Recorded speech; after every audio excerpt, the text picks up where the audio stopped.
ከሰሞኑ ፋታ አግኝቶ የነበረው የአርቲስት ሳምሶን ታደሰ ቤቢና የቀድሞ ባለቤቱ ዳግማዊት ፀሐዬ ጉዳይ ድጋሜ ተነስቷል ማለት ነው። እንግዲህ እንደምታስታውሱት የሁለቱ ጉዳይ በጣም አነጋጋሪ እንደነበረ የፍቻቸው ብቻም ሳይሆን እንግዲህ መጀመሪያውንም ከፍቻቸው በፊት ከመፋታታቸው በፊት አነጋጋሪ እንደሆኑ በተለይ እሷ በምትሰጣቸው በተለያዩ ኢንተርቪዎች እንግዲህ የምናውቃቸው ነው ማለት ነው። ይባስ ብሎ ከተፋቱ በኋላ ደግሞ በጣም አነጋጋሪነታቸው ጨምሯል። ይሁንና ግን ባለፉት 2-3 ወራቶች ደግሞ ቀዝቀዝ ብሎ ነበረ።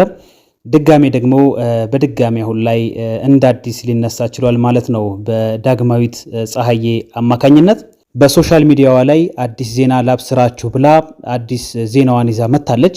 ይሄም ዜና እንግዲህ ከቀድሞ ባለቤቷ ጋር የፍቺ ፕሮሰሳቸው እስካሁንም ድረስ እንደቀጠለ ነውና በንብረት ክፍፍል ላይ የነበራቸውን አለመግባባት እንደዚሁ ከዚህ በፊት ስትገልጽ ነበረ።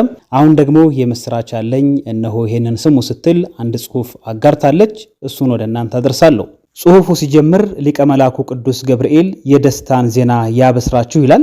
የይግባኝ ብይን ቀጠሮዬ በመልካም ተጠናቋል። ክብር ምስጋና ለመድኃኔዓለም። ወዳጆቼ ጸሎታችሁ ከንቱ አልቀረም። የልጆች አምላክ አላሳፈረኝም። የእውነት አምላክ ፈረደልኝ። ይሸት ተብሎ በፍርድ ቤቱ የተበየነብኝ ውሳኔ ከፍተኛ ፍርድ ቤቱ አላጸደቀውም። ከጋብቻ በፊት እንደደረሰኝና ክፍያውም በወላጅ እናቴ እንደተከፈለ ያስገባሁትን መረጃ በመግለጽ ጉዳዩ ወደ ስር ፍርድ ቤት ተመልሶ እንዲታይ ብይን ሰጥቷል። የሰራዊት ጌታ መጨረሻውን ያሳምርልኝ፣ እመብርሃን ትርዳኝ። አሁንም ደግመዋለሁ፣ የቤተሰብ ስጦታ ወይም ቅርስ አይሸጥም፣ ለልጅ ልጆች ይቀመጣል እንጂ። ይህንን ያሰማኸኝ አምላክ ክበርልኝ፣ እንባዬ ፈሶ አልቀረም። ሰሞኑን ጥሩ አልነበርኩም፣ ዛሬ ግን ደስ ብሎኛል። ለሁላችሁም የፈለጋችሁትን ብጋብዛችሁ ደስ ይለኝ ነበር ስትል እንግዲህ ብስራቷን አሰምታለች ማለት ነው። ምንም እንኳን ጉዳዩ ባይጠናቀቅም ነገር ግን ደግሞ አሁን የደረሰችበት ነገር ስላስደሰታት ይመስለኛል ይህንን መረጃ ይዛ የመጣችው። አድማጭ ተመልካቾቼ እኔን ስትከታተሉኝ የነበራችሁ እንግዲህ የደስታዬ ተካፋይ ሆኑ ስትል ይህንን መረጃ የሰጠችን እንግዲህ ከዚህ በፊትም የሁለቱን ትዳር ትንሽ ለየት የሚያደርገው እያንዳንዱን የነሱን ሁኔታ ወደ ሚዲያ እየመጣች ዳግማዊት እንደዚሁ ትገልጻለች እና ይሄ ነገር ነው እንግዲህ ምናልባት ትዳሯም ላይ ትልቅ ዋጋ ያስከፈላት። አሁንም እንግዲህ ይሄን ነገር ስለራሷ እየመጣች መናገሯን አላቆመችም ማለት ይቻላል። ይሄ ብዙም የሚያስደስት ነገር አይደለም። ቢያንስ መጨረሻውን እንኳን የደረሰችበትን ይሄ ነው ብላ ብትገልጽ አንድ ነገር ነው።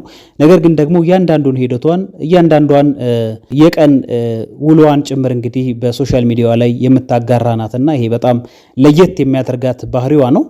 በሚስጥር የምንይዛቸው ሀሳቦች በተለይ እንደ ቤተሰብ እንግዲህ ይኖራሉ ብለን እናስባለን። ይሄ ለሌላውም አስተማሪ ስለማይሆን የሚጠቅም ነገር አይደለም፣ እያንዳንዱ ነገር እየመጡ ወደ ሚዲያ ላይ መናገር።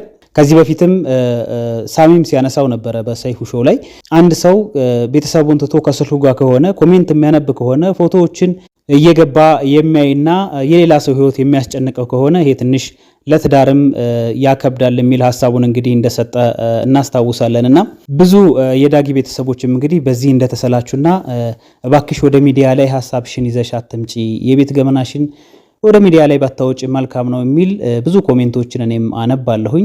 ስለዚህ ምናልባት እንግዲህ የቀደም ሲል እሱ ያነሳችው የቤት ሁኔታ ወይንም ደግሞ የንብረት ክፍፍል ሁኔታ በንዴት አንዳንድ ጊዜ በልህ እንደዚህ አይነት ክፍተቶች ይፈጠራሉና የኔ ነው መባባሉ ምናልባትም በልህ ያንን ነገር እንዳደረገው እሙን ነው ሳሚም። እና እሱም በአንድ ወቅት ሲናገር እንደነበረው ንብረትን በተመለከተ ሕግ ይዳኘናል፣ ስለዚህ ሕግ በሚለው ይሆናል ነው ያለውና ሕግ ለሷ ከፈረደላት ደግሞ ሰየው የሚያሰኝ ነው። ይሄ ምንም ፉከራና ያን ያህል እንትን የሚያስብል ነገር አይደለም። ልጆቹም የሱ ናቸው። እንግዲህ ከስሜቱ ከሁኔታው እንደምንረዳው በጣም ተጎድቶ እንደነበረና የልጆቹ ጉዳይ በጣም ያሳስበው እንደነበረ ሲናገር ነበረ። እንደመጣ እንኳን ሄዱ ልጆቹን ለመጠየቅ ከውጭ በሰዓቱ የምታስታውሱት ነገር ነው። እነሱ መልካም ስላልነበሩ ጥሩ ስላልሆኑ ሄዶ እንኳን ልጆቹን አልጠየቀም ነበርና ስለዚህ በዛ ስሜት ውስጥ በዛ ጉዳት ውስጥ ያለ ሰው አንድ ኮንዶሚኒየም ቤት ነጠቁት ወይንም ነጠቀኝ የተባለ ያን ያህል መነጋገሪያ መሆኑ ይሄ በጣም ደስ የማይል ነገር ነው። ምክንያቱም ሳሚ አንድ ፊልም ፕሮዲውስ አድርጎ